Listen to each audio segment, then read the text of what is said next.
সুপ্রিয় শিক্ষার্থীবৃন্দ, আসসালামু আলাইকুম। করোনার এই ক্রান্তিকালীন সময়ে আশা করি তোমরা সবাই ভালো আছো। সবাই স্বাস্থ্যবিধি মেনে যার যার বাসায় অবস্থান করছো এবং যার যার বাসাতে অবস্থান করে তোমাদের পাঠ্যক্রম বা তোমাদের পড়াশোনা চালিয়ে যাচ্ছ। তো আজকে আমি মোহাম্মদ মাহমুদুর রহমান, প্রভাষক ব্যবস্থাপনা বিভাগ, সরকারি সফর আলী কলেজ।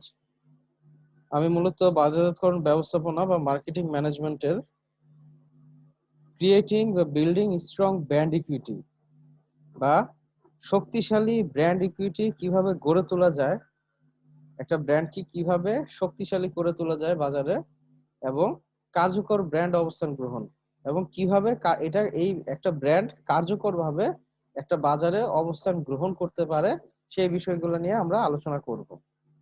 তো আজকে আমাদের আলোচ্য বিষয়গুলো হবে হচ্ছে যে ব্র্যান্ড কি, ব্র্যান্ড ইকুইটি কি, এবং ব্র্যান্ডিং এর গুরুত্বটা বা সুবিধাটা কোন জায়গায়, ব্র্যান্ড ইকুইটি কিভাবে তৈরি করা যায়, এবং ব্র্যান্ড ইকুইটি তৈরি করার পরে ব্র্যান্ড ইকুইটি কিভাবে আমরা পরিমাপ করব, এবং এই যে ব্র্যান্ড লং টার্মে একটা ব্র্যান্ড ইকুইটি কিভাবে আমরা সাস্টেনেবল করা যায়, বা ব্র্যান্ড ইকুইটি ব্যবস্থাপনা কিভাবে ব্র্যান্ড ইকুইটিটাকে ধরে রাখা যায়, এবং কার্যকর ব্র্যান্ড উন্নয়ন ও বাজারে অবস্থান গ্রহণ, কিভাবে একটা ব্র্যান্ড কার্যকরভাবে ডেভেলপ করা যায় এবং বাজারে কিভাবে অবস্থান গ্রহণ করা যায়, সেটা নিয়ে আলোচনা করব। এবং সবশেষে আমরা ইনশাআল্লাহ আলোচনা করব যে ব্র্যান্ড পৃথকীকরণ কৌশল বা উপায়, ব্র্যান্ড কিভাবে অন্যান্য প্রতিযোগী ব্র্যান্ডের চেয়ে আমার ব্র্যান্ডটারে কিভাবে আমি আলাদাভাবে আমার কাস্টমার সেগমেন্টের কাছে প্রেজেন্ট করব, এসব বিষয়গুলো নিয়ে আমরা আলোচনা করব। তো প্রথমে আসি যে ব্র্যান্ড কি। ব্র্যান্ড সম্বন্ধে আমরা আগেই জানি যে ব্র্যান্ড হচ্ছে কি, এক ধরনের নাম, চিহ্ন বা প্রতীক, যেই প্রতীকটা যেই প্রতীকটা দেখলে আমাদের মনে একটা পণ্য সম্বন্ধে আলাদা একটা বিশ্বাস জন্মায়, আমাদের মনে একটা ভালো অনুভূতি ক্রিয়েট হয়, আমাদের মনে ওই পণ্য সম্বন্ধে একটা পজিটিভ একটা ইমেজ তৈরি হয়, সেটা হচ্ছে কি ব্র্যান্ড। তো কি বলছে দেখো, যে ব্র্যান্ড হচ্ছে একটা নাম, চিহ্ন, প্রতীক, ডিজাইন অথবা এদের সংমিশ্রণ। মানে এখানে ডিজাইনও থাকতে পারে, প্রতীক, অথবা কোনো মটো থাকতে পারে, কোম্পানির কোনো ডায়লগ থাকতে পারে। তো এই সবগুলা মিলে যেটা কি করে, যে উৎপাদনকারীর পণ্য বা সেবাকে প্রতিযোগীর পণ্য বা সেবা থেকে পৃথক করে। আমরা বুঝতে পারি এটা হচ্ছে এই উৎপাদনকারীর পণ্য, এবং ব্র্যান্ড দ্বারা ক্রেতারা সহজেই পণ্যকে শনাক্ত করে।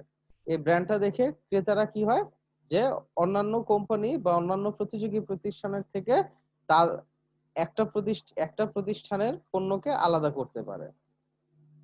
তো ব্র্যান্ডটা ভোক্তাদের নিকট কিন্তু ব্র্যান্ডের পণ্যের একটা বিশেষ গুরুত্ব থাকে, এবং ব্র্যান্ডের সুনামের কারণে, ব্র্যান্ডের যদি বাজারে সুনাম থাকে, কোন একটি বিশেষ ব্র্যান্ডের পণ্যের জন্য ভোক্তারা উচ্চ মূল্য দিতেও রাজি থাকে। তাহলে কম্পারেটিভলি যদি একটা পণ্যের দাম তার সমগোত্রীয় পণ্যগুলোর চেয়ে বেশিও হয়, কিন্তু ওই পণ্যের প্রতি, এই বেশি দাম যে পণ্যটা, এটার প্রতি যদি কোম্পানির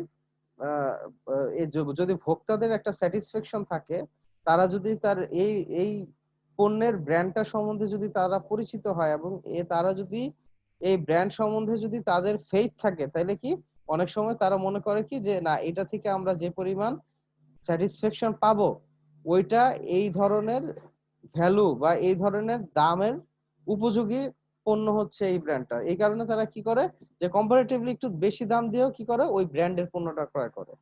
তারা মনে করে যে ব্র্যান্ডের পণ্যটা ক্রয় করলে এইটার যে উপযোগিতা, এটা অবশ্যই অন্যান্য অন্যান্য কোম্পানির চেয়ে উপযোগিতার দিক দিয়ে ভালো হবে, এবং এই এক্সট্রা উপযোগিতা পাওয়ার জন্য তারা কিছু এক্সট্রা মূল্য দেওয়ার জন্য তারা রাজি থাকে।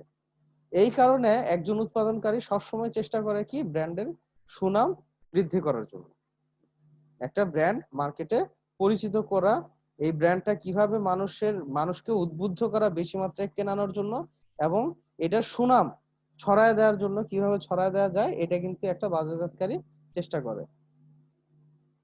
তো Lamb, Hair and McDaniel একটা ব্র্যান্ডের ডেফিনিশন দিয়েছেন। তারা বলছে কি, ব্র্যান্ড ইজ আ নেম, একটা টার্ম, সিম্বল, ডিজাইন অথবা কম্বিনেশন দেয়ার অফ, অথবা কম্বিনেশন, তাহলে কি ব্র্যান্ড একটা নাম হইতে পারে, একটা টার্ম হইতে পারে, একটা সিম্বল হইতে পারে, বা প্রতীক হইতে পারে, একটা ডিজাইন হইতে পারে, অথবা এগুলোর সংমিশ্রণ, যেটা কিনা কি that identifies a seller's product, যেটা কিনা আইডেন্টিফাই করে একটা সেলার বা একটা বিক্রেতার প্রোডাক্টে আইডেন্টিফাই করে, এবং differentiates them from companies from competitors product, এবং এই প্রোডাক্টটারে আমার যে অন্যান্য কম্পিটিটর আছে ওইসব কম্পিটিটরের প্রোডাক্টের চেয়ে ডিফারেন্সিয়েট করে।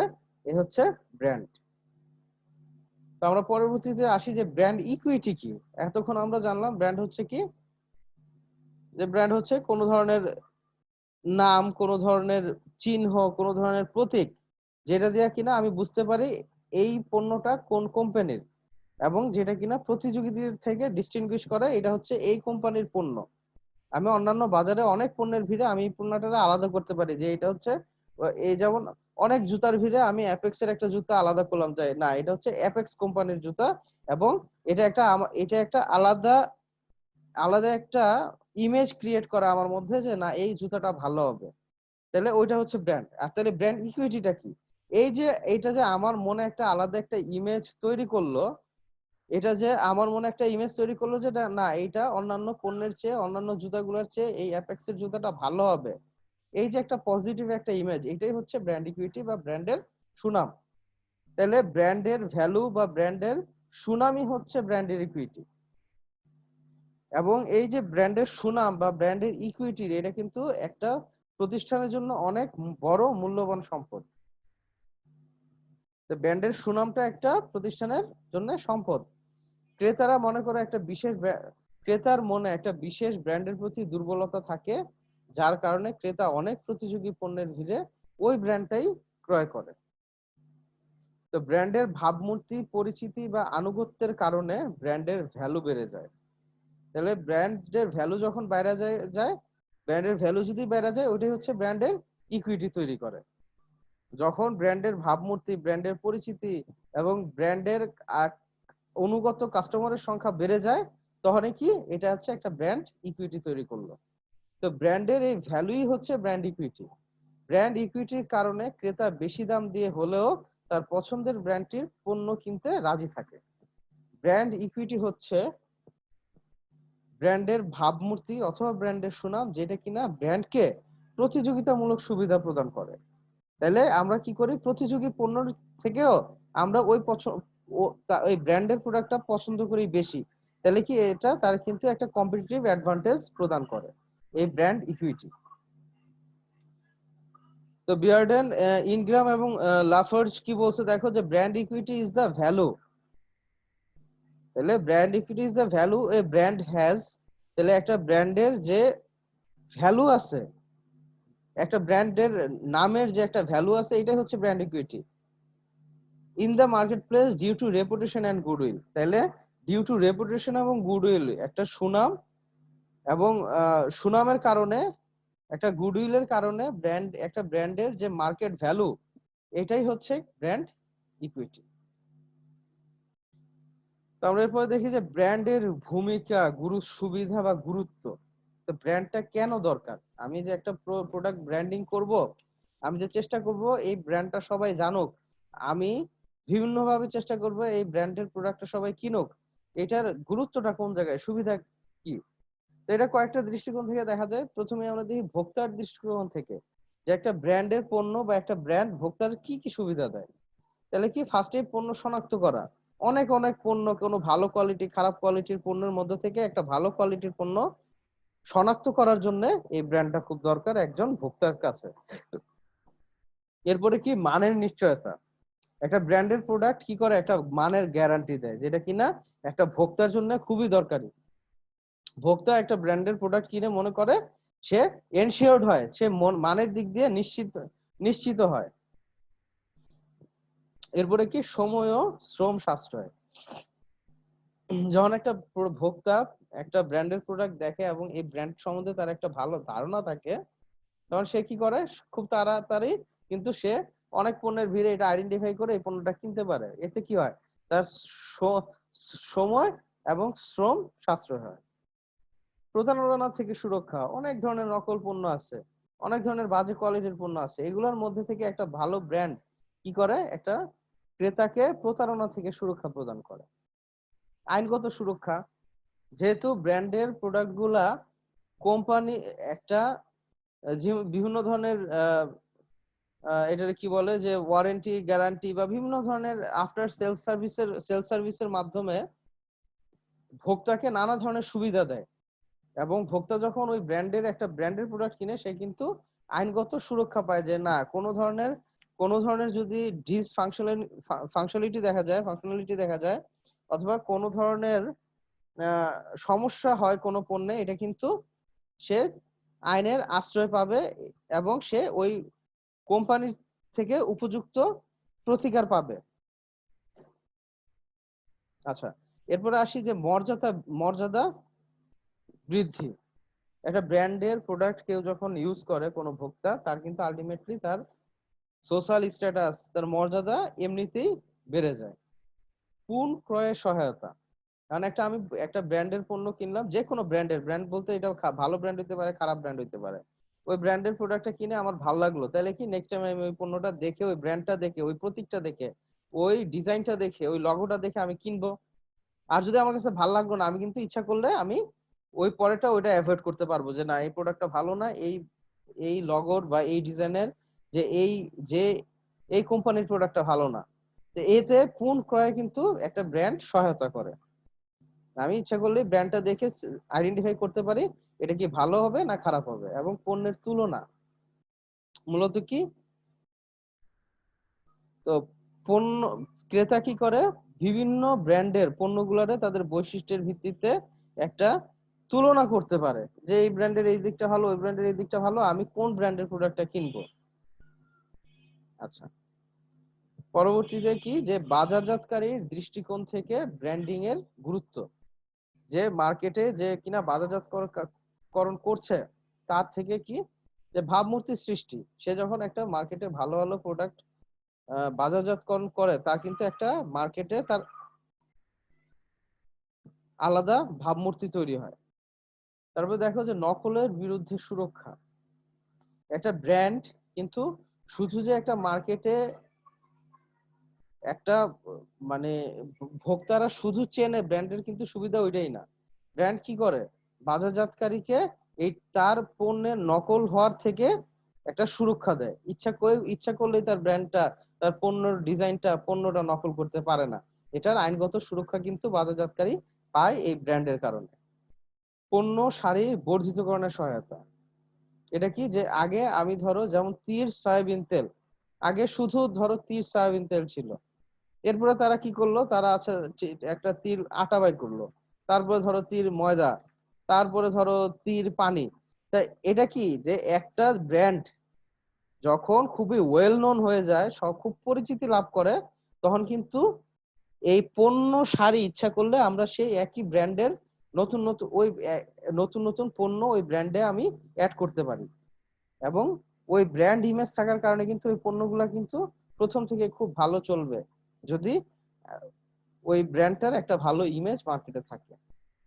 অনুগত ক্রেতা সৃষ্টি, যখন একটা ভালো আমি প্রোডাক্ট দিচ্ছি, স্বাভাবিকভাবেই আমার কিছু অনুগত ক্রেতা তৈরি হবে, যে কারণে লং টার্মে আমি মার্কেটে টিকে থাকতে পারবো। উচ্চ মূল্য, যেটা আগেও বলা হয়েছে যে কেউ যদি কম্পারেটিভলি একটু বেশি মূল্য ধার্য করে একটা ব্র্যান্ডের প্রোডাক্টের, তারপরেও কিন্তু ক্রেতারা ওই পণ্যটা কেনে। এরপর বলছে বাজার বিভাজন। মূলত বাজার বিভাজন কি, যে ব্র্যান্ড ইচ্ছা করলে ব্র্যান্ডের একটা প্রোডাক্ট এই ব্র্যান্ডের মাধ্যমে বিভিন্ন বাজার বিভাজন করে বাজারের বিভিন্ন ধরনের প্রোডাক্ট সেগমেন্ট, বিভিন্ন ধরনের সেগমেন্ট গুলারে কিন্তু ক্যাপচার করতে পারে। যেমন আমরা যদি দেখি যে সনি, একটা সময় সনি টিভির ব্র্যান্ড কিন্তু ওয়ার্ল্ড ক্লাস ব্র্যান্ড। সনি টিভির একটা আলাদা মার্কেট আছে, একটা ভোক্তা শ্রেণী আছে, আলাদা একটা ব্র্যান্ড ইমেজ আছে। এখন সে দেখলো যে যারা একটু নিম্ন বা নিম্ন মধ্যবিত্ত শ্রেণী, তাদের জন্য কি করলো, সনি র্যাঙ্কস বের করলো। তাহলে এই যে সনির সাথে একটা র্যাঙ্কস জুড়ে দিল, এটা কি জন্য, অন্য একটা মার্কেট সেগমেন্টের জন্য, অন্য একটা বাজার বিভাজনের আলাদা একটা সেগমেন্টের জন্য। তাহলে কি করতে পারে বাজারজাতকারী, কিন্তু বাজার বিভাজনের বিভিন্ন ধরনের সেগমেন্ট সে ইচ্ছা করলে ক্যাপচার করতে পারে এই ব্র্যান্ডিং এর মাধ্যমে। বিজ্ঞাপন ব্যয় হ্রাস। এই যে যেটা আগে বললাম যে ধরো তীর একটা তেল ছিল, এরপরে আমি তীরের একটা ময়দা বের করলাম, আটা বের করলাম, এটার জন্য কিন্তু আমার অত ব্র্যান্ডিং করতে হয় না বা অত বিজ্ঞাপন দিতে হয় না। কারণ মানুষের কাছে যেহেতু তীরের আলাদা একটা ইমেজ আছে, আলাদা একটা ব্র্যান্ড কোয়ালিটি, একটা ব্র্যান্ড ইকুইটি আছে, তাহলে যখন তীর নাম দিয়ে যখন আমি অন্য একটা পণ্য মার্কেটে ছাড়লাম, ক্রেতারা কিন্তু সহজেই মনে করে যে এই পণ্যটা একই ধরনের কোয়ালিটি মানে একই ধরনের কোয়ালিটির পণ্য হবে। তো এই কারণে কিন্তু বিজ্ঞাপন ব্যয়টা হ্রাস পায়। এরপরে বলছে বিক্রয়ের সুবিধা, এটা ইজিলি বিক্রয় হয়ে যায় যদি একটা পণ্য ব্র্যান্ডের হয়। বাজারজাতকারীতে বাজারজাতকারীকে এটা বিক্রয় করতে কোন ধরনের সমস্যায় পড়তে হয় না। এরপরে বলছে যে সমাজের দৃষ্টিকোণ থেকে, তো সামগ্রিকভাবে একটা সমাজের কি হয়, পণ্য মান, আর একটা ব্র্যান্ডের প্রোডাক্ট যখন তৈরি হয়, তাহলে একটা সামগ্রিকভাবে একটা সমাজের মধ্যে একটা প্রতিযোগিতা তৈরি হয়ে যায় কিভাবে একটা ভালো মানের পণ্য তৈরি করা যায়। মানে একটা ব্র্যান্ড ভালো করতেছে, আরেকটা ব্র্যান্ড চেষ্টা করে তার থেকেও ভালো করতে। তো সামগ্রিকভাবে কি সমাজের একটা উপকার হয়, মানে সামগ্রিকভাবে ভালো মানের পণ্য একটা সমাজ পায় এই ব্র্যান্ডিং এর মাধ্যমে। এরপর বলছে উদ্ভাবনী প্রবণতা, এটা একই রকম যে একটা কোম্পানি ভালো একটা জিনিস উদ্ভাবন করলো, আরেকটা কোম্পানি চাচ্ছে তার চেয়েও ভালো একটা প্রোডাক্ট উৎপাদন করতে। এতে কি হয়, সমাজের জন্য খুবই সুবিধা হয়, তারা নতুন নতুন পণ্য, নতুন নতুন ফিচারের পণ্য তারা ইউজ করতে পারে। এবং ক্রেতার দক্ষতা বৃদ্ধি, ক্রেতা কি করে অনেকগুলা ব্র্যান্ডের মধ্যে থেকে ভালো ব্র্যান্ডটা সে যেহেতু জানে যে কোনটা ভালো, সে ইচ্ছা করলেই তার চুজ করতে পারে এবং তার ক্রয় দক্ষতা বৃদ্ধি পায়। এরপর আমরা দেখি যে ব্র্যান্ড ইকুইটি তৈরি কিভাবে করব, যা বিল্ডিং ব্র্যান্ড ইকুইটি। আমরা একটা ব্র্যান্ড ইকুইটি বা এই যে ক্রেতার মনে যে আলাদা একটা জায়গা আমরা কিভাবে তৈরি করবো একটা ব্র্যান্ড সম্বন্ধে। তো মূলত আমার যে টার্গেট কাস্টমার বা সঠিক ক্রেতাকে আমার ব্র্যান্ডের যে প্রোডাক্টের যে এক্সেপশনাল বৈশিষ্ট্য এবং যে সাধারণ বৈশিষ্ট্য, এগুলো সম্বন্ধে সঠিক তথ্য দিয়ে কি করা হয়, বাজারজাতকারীরা একটা ব্র্যান্ড ইকুইটি তৈরি করে। কাস্টমার যখন দেখে যে না, আমি যেটা বললাম আর আমি যে ধরনের পণ্য দিচ্ছি দুইটার মধ্যে একটা ব্যালেন্স আছে, তখন কিন্তু সে এই ব্র্যান্ডের প্রোডাক্টের উপরে সে একটা ফেইথ অর্জন করে এবং আমার ব্র্যান্ড ইকুইটি তৈরি হয়।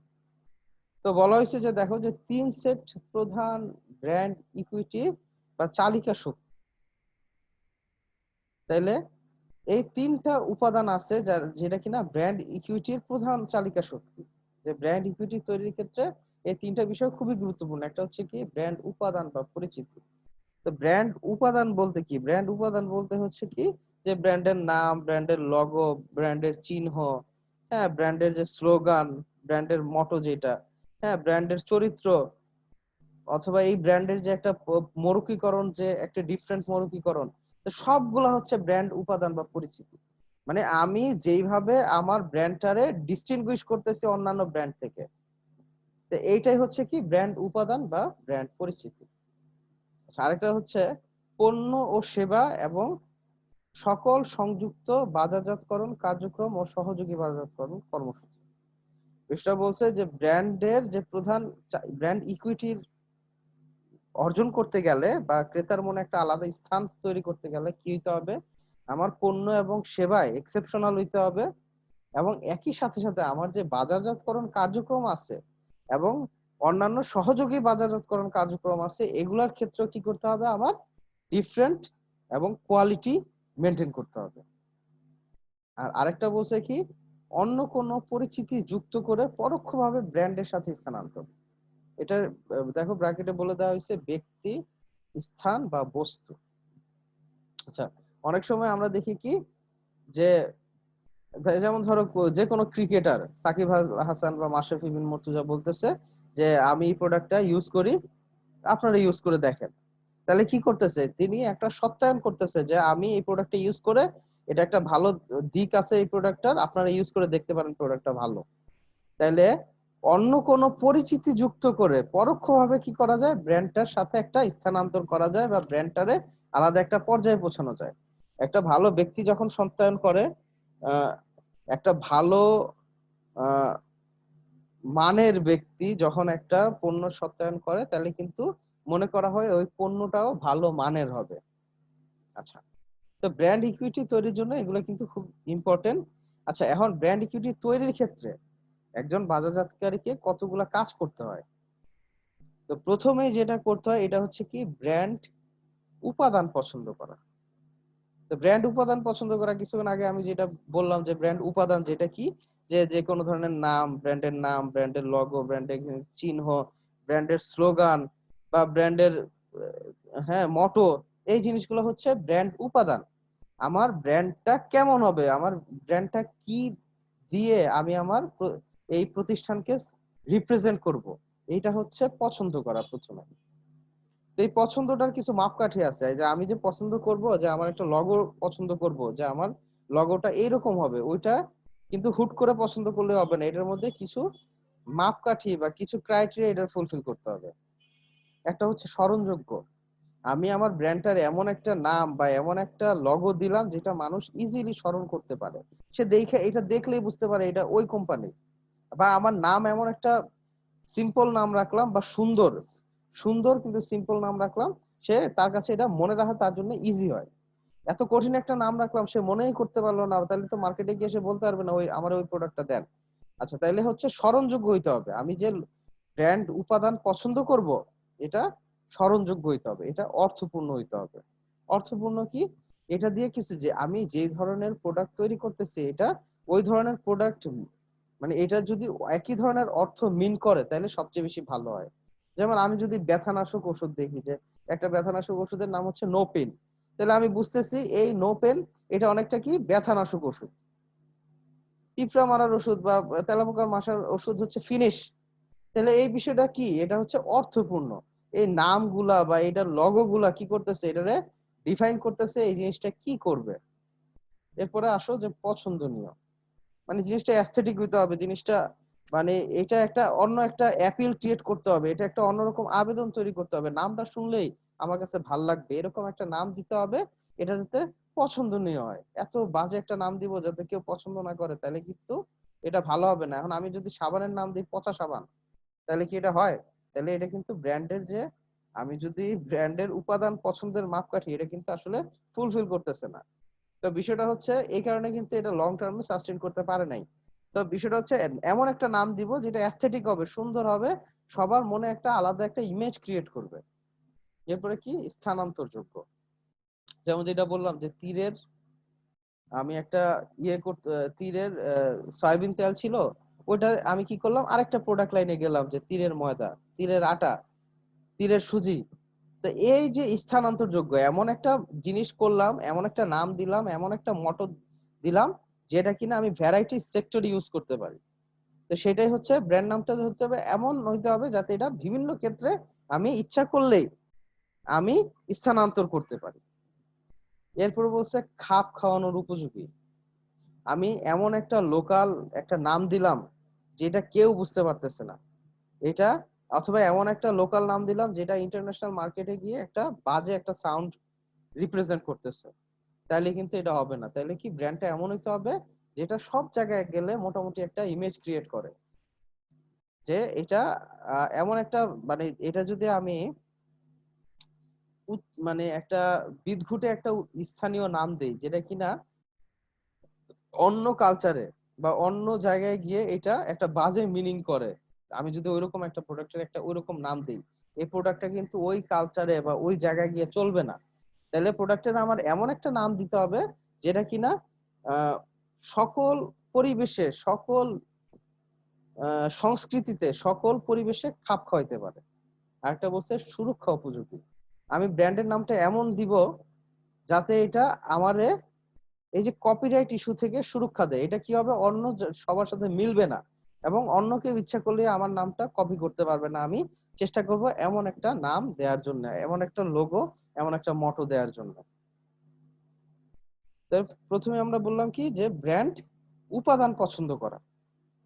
এরপরে যেটা হচ্ছে এই যে উপাদান আমি পছন্দ করলাম এটা ডেভেলপ করা বা উন্নয়ন করা। এখন আমি কি করব, এতক্ষণ ভাবছি যে আমি কি আমার ব্র্যান্ডটা কেমন হবে, কি হবে, এটার মধ্যে কি কি বৈশিষ্ট্য থাকবে, এটার মটোটা কেমন হবে। তো এখন আমি যেটা করব যে আমি এটা ডেভেলপ করব বা আমি এটা বাস্তবে রূপদান করব।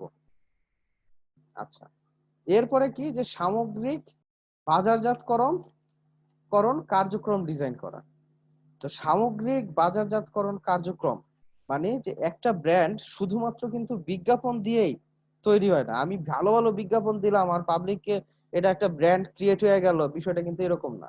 ব্র্যান্ড কিন্তু টোটাল বাজারজাতকরণ কার্যক্রম, যে আমার ভোক্তারা আহ, কিভাবে আমার পণ্যটা ইউজ করে স্যাটিসফাইড কিনা, তারা আমার যে সরবরাহকারী আছে, আমার যে সাপ্লাই চেইন আছে, এটা দিয়ে তারা স্যাটিসফাইড কিনা, আমার যে কর্মীদের ব্যবহার, কর্মীদের ম্যানার, কর্মীদের ড্রেস, কর্মীদের অ্যাটিটিউড, এগুলো দেখে আছে একটা ব্র্যান্ড তার কাছে ক্রিয়েট হচ্ছে কিনা, সে মনে করতেছে কিনা যে এটা একটা আসলেই একটা অসাধারণ একটা ব্র্যান্ড। তাদের প্রতিটা মানে প্রতিটা সেক্টরে আমার এই ব্র্যান্ড ভ্যালু রিপ্রেজেন্ট করা, প্রতিটা সেক্টরে একটা ডিস্টিংগুইশ, একটা অন্যরকম একটা ইমেজ ক্রিয়েট করাটাই হচ্ছে কি সামগ্রিক বাজারজাতকরণ কার্যক্রম ডিজাইন করা। তো এই ক্ষেত্রে কি মানে এটা হচ্ছে একজন ব্যক্তি কিন্তু ব্যক্তিগত পর্যবেক্ষণ, তারপরে হচ্ছে লেগা সে এবং তার আমার পণ্যটা ব্যবহার করা এবং মুখের কথা, তারপরে কোম্পানির কর্মীদের সাথে আন্তঃক্রিয়া, তারপরে আমার কোম্পানির সাথে তার আর্থিক অভিজ্ঞতা, সবকিছু মিলে সে কিন্তু একটা ব্র্যান্ডকে ইভালুশন করে। তো সামগ্রিক বাজারজাতকরণ কার্যক্রম আমার ডিজাইন করতে হবে যে প্রতিটা সেক্টরে সে যাতে আমার ব্র্যান্ড ভ্যালু আমি যাতে রিপ্রেজেন্ট করতে পারি। এরপর বলছে মাধ্যমিক সংশ্লিষ্টতার শক্তি অর্জন। আসলে মাধ্যমিক সংশ্লিষ্টতা হচ্ছে যে ভোক্তার স্মৃতির সাথে মানে ভোক্তার স্মৃতির অন্যান্য তথ্যের সাথে ব্র্যান্ডের সংযোগ ঘটানো। বিষয়টা কি, যেমন ধরো টাঙ্গাইলের চমচম, তাহলে কি হইতেছে একটা স্থানের সাথে টাঙ্গাইলের সাথে আমি কি করতেছি, চমচমটা অ্যাড করে দিতেছি, এটা কি একটা আমি ব্র্যান্ডিং ক্রিয়েট করলাম। আমরা কুমিল্লার মাতৃভান্ডার রসমালাই, একটা আমি ব্র্যান্ড ক্রিয়েট করলাম। নাটোরের কাঁচাগোল্লা, এই যে আমি কি করতেছি ভোক্তার স্মৃতির সাথে অন্য তথ্যের সাথে আমি ব্র্যান্ডটারে সংযোগ ঘটায়া আমি ব্র্যান্ডের একটা আলাদা পজিশন ক্রিয়েট করতেছি। তাহলে এই টাইপের আমরা চেষ্টা করব যে মাধ্যমিক সংশ্লিষ্টতার শক্তি অর্জন করার জন্য আমি বিভিন্ন ভাবে কোনো স্থান দিয়ে, কোনো উপকরণ দিয়ে বা কোনো ইভেন্ট দিয়ে আমি চেষ্টা করব কি ভোক্তার মনে আলাদা একটা ইমপ্রেশন ক্রিয়েট করা। এরপরে বলছে অভ্যন্তরীণ ব্র্যান্ডিং, মানে আমি শুধু বাইরে ব্র্যান্ডিং করলাম, আমার ভোক্তাদের জন্য আমি ব্র্যান্ডিং করলাম, কিন্তু আমার প্রতিষ্ঠানের ভেতরে আমার মানুষগুলো স্যাটিসফাইড না, আমার প্রতিষ্ঠানে আমার যারা এমপ্লয়ি তারা স্যাটিসফাইড না, তারা ব্র্যান্ড ভ্যালু, তাদের কাছে ব্র্যান্ডটা কোনো আলাদা একটা ইমেজ ক্রিয়েট করে না, তাইলে কিন্তু বাইরের মানুষের কাছে আমার কোনো ব্র্যান্ডের ইমেজ তৈরি হবে না। যখন আমার আমার প্রতিষ্ঠানের যে ভ্যালু এইটা যখন আমার একজন কর্মচারী অনুধাবন করবে, সে কিন্তু এই মেসেজটা বাইরের মানুষের কাছে কনভে করতে পারবে, আদারওয়াইজ সে কিন্তু পারবে না। তাহলে এই যে অভ্যন্তরীণ ব্র্যান্ডিং আসলে বলা হয়ে থাকে যে কি এমপ্লয়ি আর দা ইন্টারনাল কাস্টমার, এমপ্লয়িজ আর দা ইন্টারনাল কাস্টমার, এমপ্লয়িরাই হচ্ছে আগে তোমার আভ্যন্তরীণ কাস্টমার, তাদের আগে স্যাটিসফাইড করো, তারপরে তুমি তাদের থেকে এক্সটার্নাল মানুষগুলারে, এক্সটার্নাল যারা ক্রেতা আছে ভোক্তা আছে তাদের তুমি স্যাটিসফাইড করতে পারবা। তাহলে অভ্যন্তরীণ ব্র্যান্ডিংটা হচ্ছে কি যে ব্র্যান্ড ইকুইটি সৃষ্টির জন্য প্রতিষ্ঠানের কর্মীদেরকেও ব্র্যান্ডের সাথে যুক্ত করা, যাতে তারা ব্র্যান্ডের বিষয়ে অবগত থাকে এবং উদ্বুদ্ধ হয়, তারা যাতে ব্র্যান্ডটা তারা নিজেদের মধ্যে ব্র্যান্ডটা ধারণ করে। আচ্ছা, তো এই যে তারা যাতে ব্র্যান্ডটা নিজেদের মধ্যে ধারণ করে, এটার জন্য কিন্তু তিনটা গুরুত্বপূর্ণ নীতি মাইনা চলতে হবে, বা তিনটা বিষয় খুব ইম্পর্টেন্ট। একটা হচ্ছে সঠিক মুহূর্ত পছন্দ করা, এই যে আমি ব্র্যান্ডের একটা ইমেজ আমি আমার এমপ্লয়ীদের মনে বা আমার সরবরাহকারীদের মনে আমি একটা দিব, এটা কখন দিব, একটা সঠিক মুহূর্তে দিব।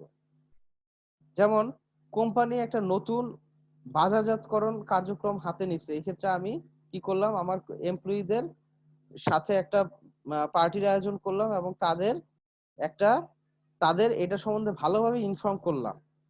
সঠিক মুহূর্ত, এই যে নতুন একটা আমি পণ্য শাড়ি ক্রিয়েট করলাম, তাইলে কি তার মনে একটা তার এই যে তার মনে একটা এই নিজের ব্র্যান্ডের প্রতি, নিজের কোম্পানির প্রতি একটা আস্থা ক্রিয়েট হয়।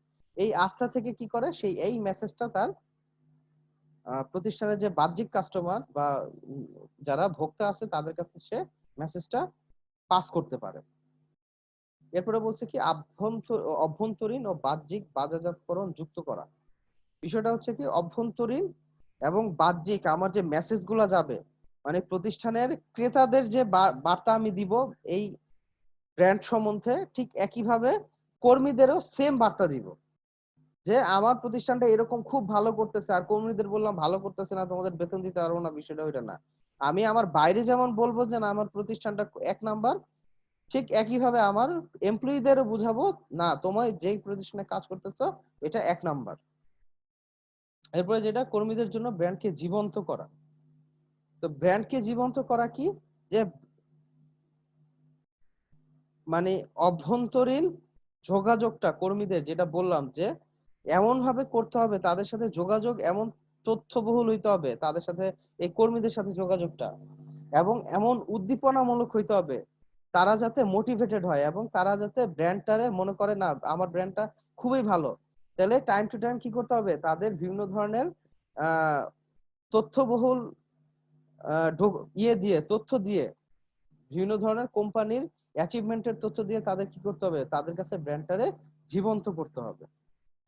এরপর হচ্ছে ব্র্যান্ড কমিউনিটি। এটা একটা আধুনিক ব্র্যান্ড কমিউনিটি একটা আধুনিক কনসেপ্ট। মূলত কি করা হয় এতে, কম্পিউটার মানে মূলত কোম্পানি কি করে ইন্টারনেট ভিত্তিক একটা কমিউনিটি তৈরি করে, এবং এই কমিউনিটির মানে যে ভালো খারাপ আমার ব্র্যান্ডটার অবস্থান কি, এই কমিউনিটি কি ধরনের ফলো আপ দিচ্ছে, কি ধরনের ফিডব্যাক দিচ্ছে, এই জিনিসগুলা দিয়ে আমি কি করব, এই জিনিসগুলো আমি সবসময় মনিটরিং করব, এবং ওইভাবে আমি আমার কি করব ব্র্যান্ড ইকুইটিটারে আমি রিভাইজ করার চেষ্টা করব।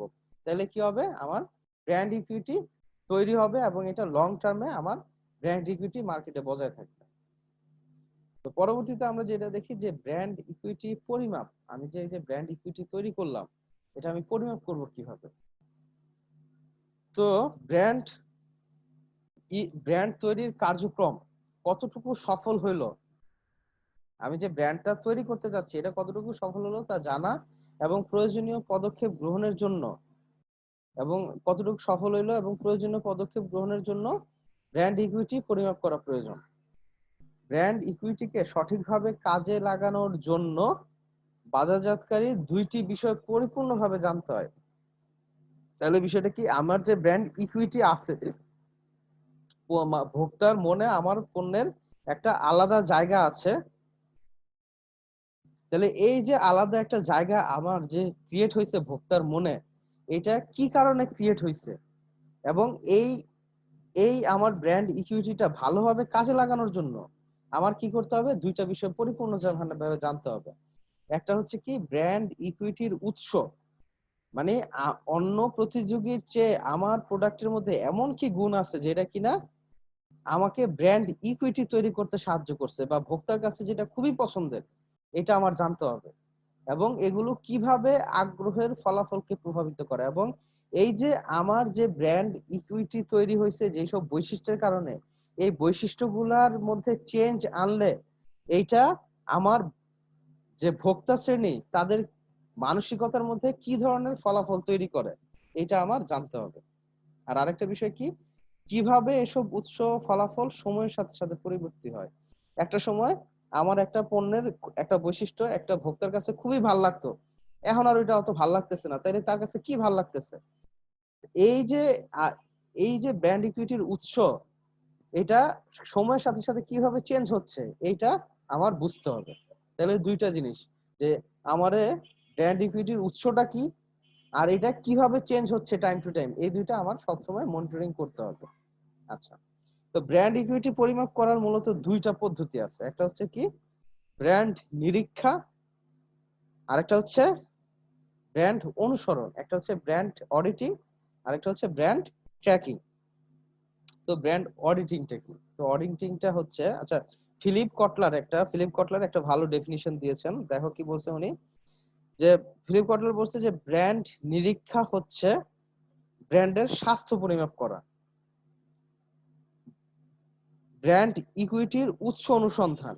তাহলে একটা হচ্ছে ব্র্যান্ড ইকুইটির, উনি বলছে যে ব্র্যান্ড নিরীক্ষা, আমি যে যে ব্র্যান্ড অডিট করব এটা হচ্ছে কি ব্র্যান্ডের, আমি ব্র্যান্ডটার অবস্থাটা কি এটা জানা কিভাবে, এই যে ব্র্যান্ড ইকুইটির উৎসটা কোন জায়গায়, এবং এর ইকুইটির উন্নয়ন ও শক্তিশালী করার উপায় বের করার জন্য একগুচ্ছ ভোক্তামুখী প্রক্রিয়া।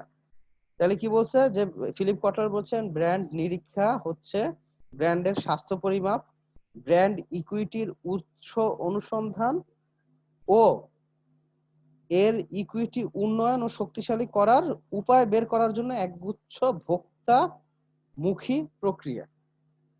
আচ্ছা, তাহলে আমরা ব্র্যান্ড ইকুইটিটা আশা করি বুঝতে পারছি। এটার এক কথায় কি বলা যায় যে ব্র্যান্ড ইকুইটি হচ্ছে বর্তমানে আমার ব্র্যান্ডটার অবস্থাটা কি, ব্র্যান্ডটার অবস্থা অনুধাবন করা এবং তার কোন উৎস বা এই যে ব্র্যান্ড ইকুইটির উৎসটা কি, কি কারণে আমার ব্র্যান্ডটা এই ইকুইটিটা অর্জন করছে, ভোক্তার কাছে ভালো লাগতেছে কি কারণে, এটা ফাইন্ড আউট করা এবং নতুন নতুন উৎস অনুসন্ধান যে আমার এই ব্র্যান্ডের মধ্যে কি কি জিনিস ইনক্লুড করলে ভোক্তার কাছে আরো ভালো লাগা যায়, এবং ব্র্যান্ড ইকুইটি উন্নয়নের চেষ্টা করাটা হচ্ছে কি ব্র্যান্ড নিরীক্ষা। এরপরে বলছে ব্র্যান্ড অনুসরণ বা ব্র্যান্ড ট্র্যাকিং। ব্র্যান্ড অনুসরণটা হচ্ছে কি যে ভোক্তাদের কাছ থেকে নিয়মিতভাবে তথ্য সংগ্রহ করা এবং ভোক্তাদের কাছে যে ব্র্যান্ডটা আমার কতটুকু ভাল লাগে এবং বিভিন্ন ধরনের পরিমাণগত উপাত্তের মাধ্যমে বাজারজাতকারী তার বাজারজাতকরণ কর্মকাণ্ডের কার্যকারিতা সম্পর্কে জানতে পারে এই ব্র্যান্ড অনুসরণের মাধ্যমে।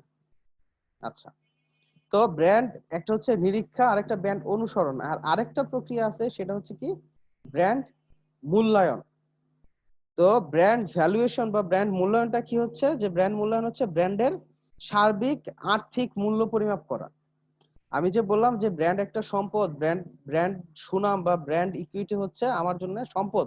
এই সম্পদটার ভ্যালুয়েশন, একটা টেন্টেটিভ একটা ভ্যালুয়েশন ক্রিয়েট করা, এটার ভ্যালুটা কত মার্কেটে, আমার ব্র্যান্ড ভ্যালু কত, এটা একটা বের করাটাই হচ্ছে কি আরেকটা হচ্ছে ব্র্যান্ড ইকুইটি পরিমাপ করার উপায়। এরপরে আসি যে ব্র্যান্ড ইকুইটি ব্যবস্থাপনা। মানে এখন এই যে আমি মার্কেটে ব্র্যান্ড ইকুইটি তৈরি করলাম, এইটা তো দীর্ঘমেয়াদে আমার ধরে রাখতে হবে, তাহলে কি কি উপায়ে আমি এটা দীর্ঘমেয়াদে ধরে রাখতে পারি ব্র্যান্ড ইকুইটিটা। তো দীর্ঘমেয়াদী সফলতার জন্য ব্র্যান্ড ইকুইটির যথাযথ ব্যবস্থাপনা করা খুব প্রয়োজন। এই জন্য বাজারজাতকরণকারীদের দুইটা কাজ করতে হয়, একটা হচ্ছে কি ব্র্যান্ড দৃঢ় করা।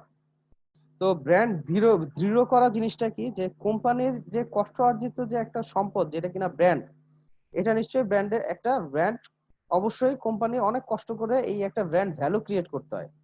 তো এইটা যাতে না কমে এই জন্য মূলত ব্র্যান্ড দৃঢ়করণের দুইটা পদ্ধতি আছে। একটা হচ্ছে কি এই ব্র্যান্ডটা কোন পণ্যের প্রতিনিধিত্ব করতেছে, কোন শিল্পের প্রতিনিধিত্ব করতেছে, এইটা পাবলিককে ভালোভাবে জানানো, এবং এটা কোন ধরনের সুবিধা সরবরাহ করে, এটা কি কি প্রয়োজন মেটাইতেছে এই ব্র্যান্ড সম্বন্ধে আমার যে ভোক্তা সাধারণ এদের ইনফর্ম করতে হবে।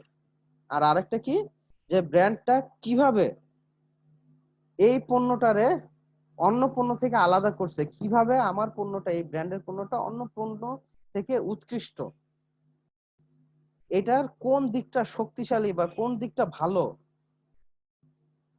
এবং এটা কোন কোন দিক থেকে অন্যান্য ব্র্যান্ডের থেকে আলাদা, এই জিনিসগুলা কি করতে হবে মার্কেটে ভোক্তা সাধারণরে কন্টিনিউয়াসলি বিভিন্ন বিক্রয় প্রসারের মাধ্যমে বিজ্ঞাপনের মাধ্যমে জানাইতে হবে। আচ্ছা আচ্ছা, এটা হচ্ছে ব্র্যান্ড দৃঢ়করণ। সবসময় কি করতে হবে একটা ইনফর্মড একটা অবস্থায় রাখা। আরেকটা হচ্ছে ব্র্যান্ডে নব জীবন সঞ্চারণ, যেটা বললাম যে ব্র্যান্ড ইকুইটি কি কারণে আমার ব্র্যান্ডটা অন্য ব্র্যান্ডের থেকে একটা আলাদা অবস্থানে আছে, আমার এটা জানার পরে আমার কি করতে হবে যে সব সময় চেষ্টা করতে হবে নতুন কোন ধরনের গুণাবলী আমার পণ্যের সাথে অ্যাড করলে আমার পণ্যটা ভোক্তা সাধারণের কাছে আরো বেশি গ্রহণযোগ্য হবে। তো এই কারণে কি করতে হবে যে এই যে ব্র্যান্ড ইকুইটির যে উৎসটা কি দেখতে হবে, এটা প্রথমে নির্বাচন করতে হবে এবং এটার সাথে আরো কি কি বিষয় ইতিবাচক যোগ করা যায় যেটা কিনা কি করে ব্র্যান্ডে নতুন জীবন সঞ্চারণ করবে, এটা আমার জানতে হবে। যেমন ভোক্তা সাধারণের পছন্দ তো সময়ে সময়ে পরিবর্তন হয়, তাইলে একটা ট্রেন্ড আমার এই যে ট্রেন্ডটা বুঝতে হবে, মার্কেট ট্রেন্ডটা। যে একটা সময় আচ্ছা মার্কেট, আমি যদি সাবানের কথা ধরি, একটা সময় একটা ফ্রেগনেন্স ভোক্তারা খুব পছন্দ করতো। এখন আমার সব সময় চেষ্টা করতে হবে কি নতুন ধরনের কি বৈশিষ্ট্য এই সাবানে অ্যাড করা যায়, যাতে এটা আমার একটা ব্র্যান্ডে একটা নতুন জীবন সঞ্চারণ করে। আচ্ছা, তো পরবর্তীতে আমার যেটা আলোচনা করব সেটা হচ্ছে কার্যকরী ব্র্যান্ড উন্নয়ন ও বাজারে অবস্থান গ্রহণ। তাহলে কার্যকরী ব্র্যান্ড উন্নয়ন ও বাজারে অবস্থান গ্রহণ। এখন বাজারে অবস্থান গ্রহণ, ব্র্যান্ড উন্নয়ন তো এতক্ষণ বুঝলাম যে ব্র্যান্ডটারে একটা কিভাবে ব্র্যান্ড তৈরি করব, ব্র্যান্ডটা কিভাবে মানুষের কাছে তুলে ধরবো, বা মানুষের স্থায়ীভাবে মানুষ এই ব্র্যান্ডটা চুজ করবে। আচ্ছা, বাজারে অবস্থান গ্রহণটা কি? যে মূলত বাজারে অবস্থান গ্রহণ হচ্ছে প্রতিযোগী পণ্যের তুলনায় কোনো একটি পণ্য ক্রেতাদের মনে যে বিশেষ স্থান দখল করে তাকে বললে পণ্যের বাজারে অবস্থান গ্রহণ। মানে মানুষের মনে যদি একটা অবস্থান গ্রহণ করতে পারে, সেটাই হচ্ছে পণ্যের বাজারে অবস্থান গ্রহণ। তাহলে এই বাজারে অবস্থান গ্রহণ করার জন্য কি করতে হবে একটা পণ্যকে? এটার জন্য কয়েকটা ধাপে ধাপে এটা কি করে বাজারে একটা পণ্য, একটা ব্র্যান্ড বাজারে অবস্থান গ্রহণ করতে পারে, মানুষের মনে একটা বিশেষ স্থান দখল করতে পারে। তো প্রথমে যেটা কি করতে হয়, প্রতিযোগিতামূলক ফ্রেম অফ রেফারেন্স নির্ধারণ করা। তো প্রতিযোগিতামূলক ফ্রেম অফ রেফারেন্স বিষয়টা কি? বিষয়টা হচ্ছে কি একটা ব্র্যান্ড অবস্থান গ্রহণ করার শুরুতেই ওই ব্র্যান্ডের বাজারজাতকারী ঠিক করতে হবে যে ব্র্যান্ডের প্রতিযোগী কারা এবং কোন কোন ব্র্যান্ড গুলারে আমার প্রতিযোগী বিশ্লেষণের ক্ষেত্রে গুরুত্ব দিব, আমার প্রতিযোগী কারা, এটা প্রথমেই ফাইন্ড আউট করা ফেলাই হচ্ছে কি প্রতিযোগিতামূলক ফ্রেম অফ রেফারেন্স নির্ধারণ করা, যে আমরা আমার মেইন প্রতিযোগী কোন কোন ব্র্যান্ড অথবা মেইন প্রতিযোগী কারা। আচ্ছা, এখন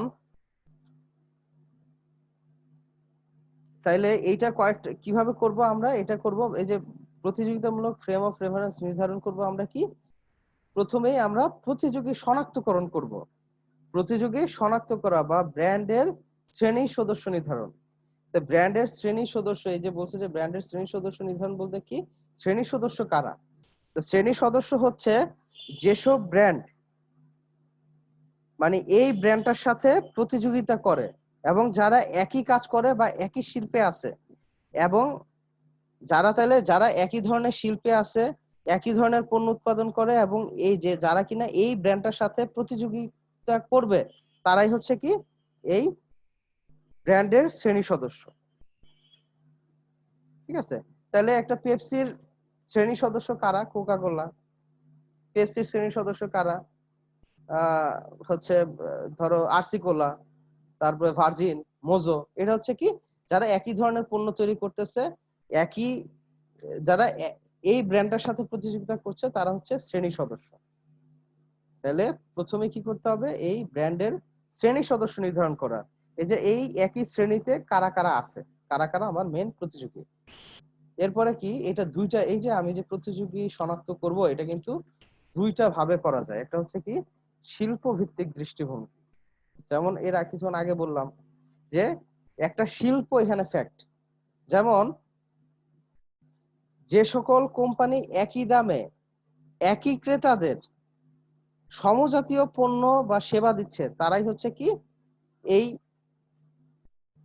তারাই কোম্পানির প্রতিযোগী। তো মূলত শিল্পভিত্তিক দৃষ্টিভঙ্গিতে মনে করা হয় কি, যারা একই দামে একই শ্রেণীর বা একই ক্রেতাদের নিকট একই ধরনের প্রোডাক্ট দিচ্ছে। যেমন কোকা কোলার কোকা কোলার প্রতিযোগী হচ্ছে পেপসি, কোকা কোলার প্রতিযোগী আরসি, সেভেন আপ, মেরিন্ডা, তারপরে হচ্ছে লেগা মানে আরো যেই কোমল পানীয় গুলো আছে, এটা হচ্ছে একই শিল্প ভিত্তিক দৃষ্টিভঙ্গি। এখন বাজার ভিত্তিক দৃষ্টিভঙ্গিটা কি? বাজার ভঙ্গি দৃষ্টিভঙ্গি কি, যে এক্ষেত্রে একই পণ্য বা একই শ্রেণীর পণ্য উৎপাদনকারী সকল কোম্পানির প্রতিযোগী হিসেবে বিবেচিত হবে। মানে কি বিষয়টা হচ্ছে, এই যে একটা হচ্ছে শিল্প ভিত্তিক আর আরেকটা হচ্ছে বাজার ভিত্তিক। মানে বাজারে এই একই ধরনের যত প্রোডাক্ট আছে, যেমন ধরো তাহলে কোকা কোলার প্রতিযোগী এর আগে আমি দেখছিলাম পেপসি, এর আগে দেখছিলাম আরসি কোলা, কিন্তু একটা জুস, ম্যাঙ্গো জুস, এটাও দেখা যায় যে কোকা কোলার প্রতিযোগী হিসাবে, অথবা মিনারেল ওয়াটার, এটাও কোকা কোলার প্রতিযোগী, কারণ এটাও কি তেষ্টা মেটায় মানুষের। তারপরে এটা হইতে পারে আইসক্রিম, হইতে পারে ডাবের পানি, হইতে পারে, এগুলো হচ্ছে কি, তাইলে বাজার ভিত্তিক দৃষ্টিভঙ্গিতে এই এগুলো এরা হচ্ছে প্রতিযোগী। তাইলে একটা বাজারে কিন্তু প্রতিযোগী কিন্তু ক্ষীণ দৃষ্টিতে দেখা যাবে না, এটা বৃহৎ দৃষ্টিতে দেখতে হবে। যেমন সনি টিভির কথা যদি আমরা ধরি, এখন সনি টিভি যদি আমরা মনে করি যে সনি টিভির প্রতিযোগীরা হচ্ছে লেগে কি, যে ওয়ালটন, তারপরে হচ্ছে লেগে সনি টিভির প্রতিযোগীরা হচ্ছে অন্যান্য ব্র্যান্ড, স্যামসাং ব্র্যান্ড। বিষয়টা কিন্তু এইটা না।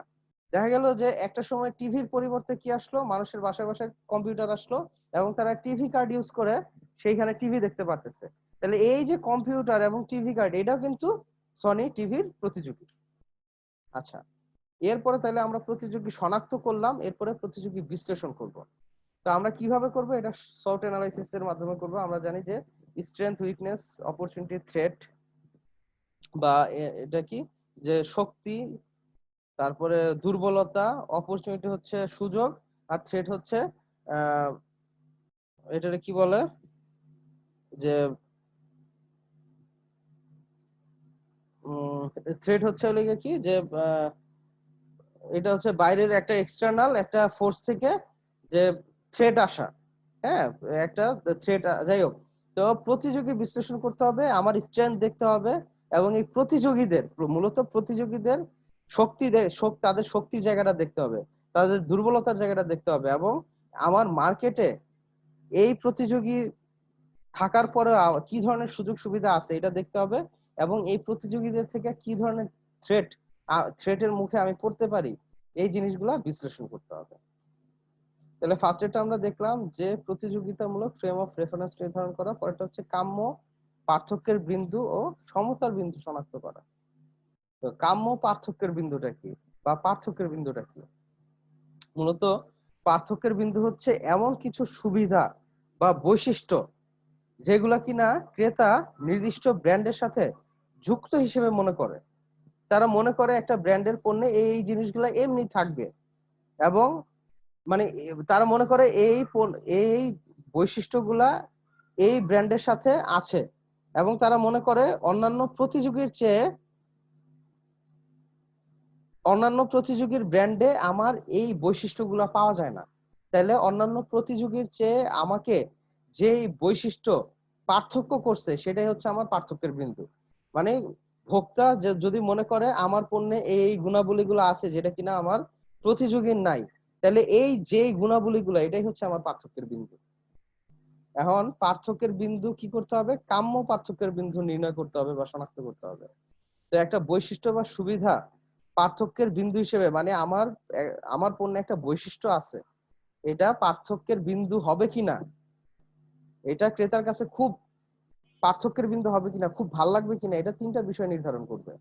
একটা হচ্ছে ভোক্তাদের কাঙ্ক্ষিত, আমি যেই পার্থক্যের আমার যেই গুণাবলীটা, এটা ভোক্তার কাছে কাঙ্ক্ষিত কিনা, তাহলে কি হবে, তার কাছে এটা পার্থক্যের বিন্দু হিসেবে শনাক্তকৃত হবে।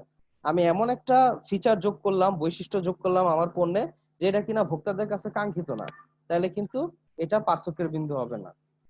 এরপরে কি, কোম্পানি কর্তৃক সরবরাহযোগ্য, আমি যে পার্থক্যের বিন্দু নির্ধারণ করলাম, এটা আমার কন্টিনিউয়াসলি পাবলিককে দিতে পারবো কিনা, ভোক্তা শ্রেণীকে দিতে পারবো কিনা, এটা দেখতে হবে। আরেকটা কি, প্রতিযোগী থেকে পার্থক্যমূলক, মানে ভোক্তা সাধারণের কাছে এটা বুঝাইতে হবে আমি যে জিনিসটা দিতেছি, যে সুবিধাটা, এটা কিন্তু আমার প্রতিযোগী থেকে ডিফারেন্ট, এবং তাদের বুঝতে হবে যে এটা হচ্ছে আমার প্রতিযোগীর চেয়ে এটা পার্থক্যমূলক।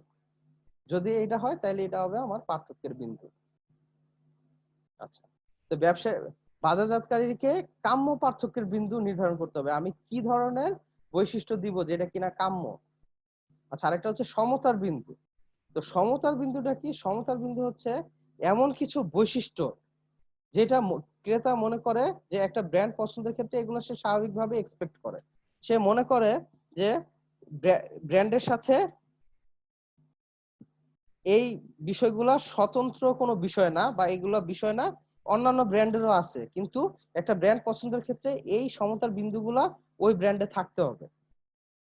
তাহলে বিষয়টা কি, যখন ভোক্তা মনে করে যে আমি একটা জিনিস কিনবো, এটার মধ্যে ন্যূনতম এই জিনিসগুলো থাকতে হবে, নাইলে আমি এটা কিনবো না। একটা ব্র্যান্ড হইতে গেলে এই জিনিসগুলো থাকতে হবে। যেই জিনিসগুলো সে চাচ্ছে সেটা যদি পায়, দিতে পারি, এটাই হচ্ছে সমতার বিন্দু। তাহলে সমতার বিন্দুটা আসলে দুই ধরনের সমতার বিন্দু হয়। একটা হচ্ছে শ্রেণীতে সমতার বিন্দু। তো এই যে শ্রেণীতে সমতার বিন্দুটা কি, এই যে এই ধরনের বৈশিষ্ট্য বা সুবিধা, মানে যে ধরনের বৈশিষ্ট্য বা সুবিধা আমি দিতেছি, এটা পছন্দের জন্য প্রয়োজন। ভোক্তা মনে করে তার পছন্দের জন্য এটা দরকার আছে, কিন্তু যথেষ্ট না, আরো কিছু লাগবে এটারে। মানে এটা হচ্ছে নিউট্রাল একটা পজিশন। এটারে যদি তুমি পজিটিভ দিকে নিতে চাও, ভোক্তারে পছন্দ করাইতে চাও, আরো বেশি কিছু লাগবে, সেটা হচ্ছে সমতার শ্রেণীতে সমতার বিন্দু। মানে আমার একটা শ্রেণীতে একটা লেভেলে থাকতে গেলে যেই জিনিসগুলা অবশ্যই দরকার, সেটা হচ্ছে শ্রেণীতে সমতার বিন্দু। আর প্রতিযোগিতামূলক সমতার বিন্দু, যেমন ধরো হুইল সাবান, তার প্রতি কি করলো, একটা মার্কেটিং স্ট্র্যাটেজি নিল। সে কি করলো, তার যে কাপড় কাচা সাবান, এটারে সে মোড়কিজাত করলো, একটা প্লাস্টিকের মোড়কে তুলে দিল।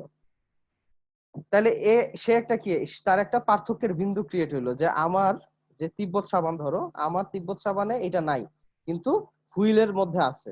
তাহলে এটা কি, তার একটা পার্থক্যের বিন্দু ক্রিয়েট হইলো। আমি কি করলাম তখন, এই প্রতিযোগিতামূলক সমতার বিন্দু আনয়নের জন্য, প্রতিযোগিতামূলক সমতার বিন্দু আনার জন্য আমি কি করলাম, আমার এটার মধ্যে এই মৌখিকরণটা যুক্ত করলাম। তাহলে কি হইতেছে, যখন এই প্রতিযোগীর একটা পার্থক্যের বিন্দু আমার সমতার বিন্দুতে পরিণত হচ্ছে।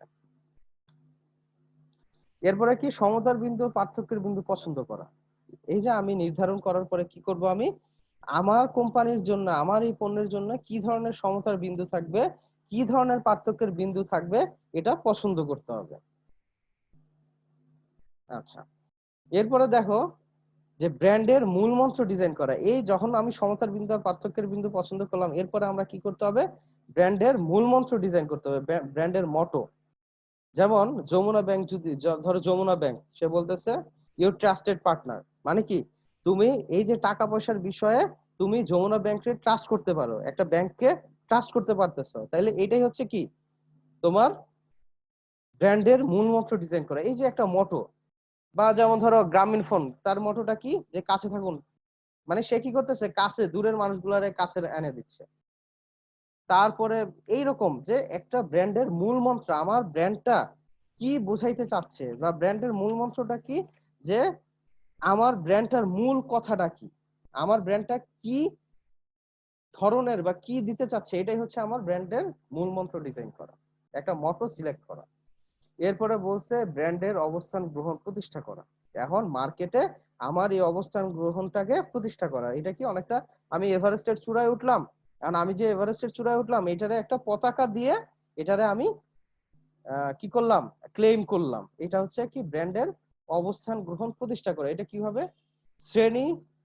আচ্ছা, এখন বাজারজাতকরণকারীদের এই যে ব্র্যান্ডের অবস্থান গ্রহণ করার জন্য কি করতে হবে, বাজারজাতকারীকে ভোক্তাদের বুঝাতে হবে যে ব্র্যান্ডটা কি অর্পণ করতেছে, বা আমি কি ধরনের পণ্য দিচ্ছি, এটার স্বতন্ত্র দিকগুলা কি, এবং এই ক্ষেত্রে ভোক্তারে এটা উপলব্ধি করাইতে হবে যে আমি যে একটা এক্সেপশনাল, আমার ব্র্যান্ডটা যে এক্সেপশনাল, এটা ভোক্তার মানসিক মনের মধ্যে একদম গাইথা দিতে হবে।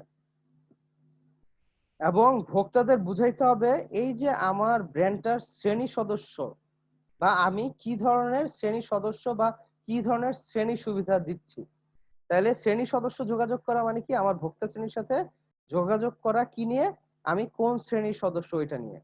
বিষয়টা কি, যদি আমারটা যদি শিল্প পণ্য হয় বা আমারটা যদি মেশিনারি হয়, তা আমি বললাম যে আমার মেশিনটা অনেক বছর টিকে, তাহলে কি করলাম, আমি এই শ্রেণীর সুবিধা তারে দেখাইলাম যে আমার এটা মূলত কোন শ্রেণীর, এটা হচ্ছে আমার শিল্প পণ্য, এটা অনেক দিন টিকবে, এটা আমি শ্রেণীর সুবিধা তার কাছে কি করলাম, তার কাছে পৌঁছায় দিলাম। এরপরে সমতার বিন্দু পার্থক্যের বিন্দু যোগাযোগ করা, যে আমার সমতার বিন্দু কোনটা, আমার পার্থক্যের বিন্দু কোনটা, যে কোন কোয়ালিটিস গুলো আমার মধ্যে অলরেডি আছে, আবার কোন কোয়ালিটিস গুলো আমার মধ্যে আছে যেটা কিনা আমার প্রতিযোগীর নাই। এই জিনিসগুলা কি করতে হবে, কাস্টমারদের একদম মনে গাইথা দিতে হবে। তাইলে কি হবে, কার্যকর ব্র্যান্ড উন্নয়ন এবং বাজারে অবস্থান গ্রহণ করা সম্ভব হবে। এরপরে আসি আমরা ব্র্যান্ড পৃথকীকরণ কৌশল, যে শক্তিশালী ব্র্যান্ড তৈরি করার ক্ষেত্রে কিভাবে আমি নিজের পণ্যের আলাদা একটা পরিচিতি তৈরি করব, আমার প্রতিযোগীর কাছ থেকে কিভাবে আমার ব্র্যান্ডটারে আমি পৃথক করব। তো পৃথকীকরণের অনেকগুলো উপায় আছে। তো ফার্স্টেই আছে দেখো যে কর্মী পৃথকীকরণ। আমার যে কর্মী বাহিনী এরা এত ওয়েল ইকুইপড, এরা এত ওয়েল ট্রেন্ড হবে, এত ভালো হবে, তাদের আচার ব্যবহার, তাদের গেস্টার পশ্চার তারা এত ভালো হবে যাতে তারা আমার ব্র্যান্ডটাকে রিপ্রেজেন্ট করে। আচ্ছা, প্রণালী পৃথকীকরণ। আমার কি করলাম, অন্যান্য প্রণালী খুব দেরি করে কাস্টমারদের কাছে মার্কেট পণ্য পৌঁছায়, আমি কি করলাম ইফিশিয়েন্টলি পণ্য পৌঁছাইলাম। যেমন ধরো আমরা ইদানিং দেখি যে ফুড পান্ডা, তারা কি করতেছে ফ্রিতে পণ্য পৌঁছায় দিচ্ছে, খুব তাড়াতাড়ি দ্রুত পৌঁছায় দিচ্ছে, এটা কি একটা ব্র্যান্ড ক্রিয়েট করতেছে। তাহলে কিভাবে প্রণালী পৃথকীকরণের মাধ্যমে এই যে ফুড পান্ডা কি করতেছে, একটা ব্র্যান্ড ক্রিয়েট করতেছে। আচ্ছা, ভাবমূর্তি পৃথকীকরণ। এটা কি ভাবমূর্তি, ব্র্যান্ডের একটা ইমেজ। তো এটা কিভাবে, যেমন তুমি দেখো যে রবি, রবি কি করে বাংলাদেশের ক্রিকেট টিম স্পন্সর করতেছে, গ্রামীণ ফোন ক্রিকেট টিম স্পন্সর করতেছে, তীর সয়াবিন তেল এটা কি বাংলাদেশের আর্চারি ফেডারেশন স্পন্সর করতেছে। বা বিভিন্ন ধরনের জনকল্যাণমূলক কাজে স্পন্সরশিপ করার মাধ্যমে একটা যখন পৃথক একটা ভাবমূর্তি ক্রিয়েট করে, এটাও কিন্তু ব্র্যান্ডে পৃথক করে, আলাদা করে। সেবা পৃথকীকরণ।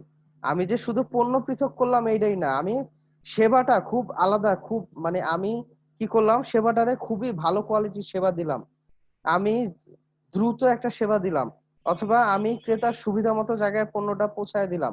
এই জিনিসগুলো আমি সেবাটা ডিস্টিংগুইশ করে আমি কি করলাম, আমি আমার ব্র্যান্ডটাকে অন্যান্য ব্র্যান্ডের থেকে আলাদা করতে পারি।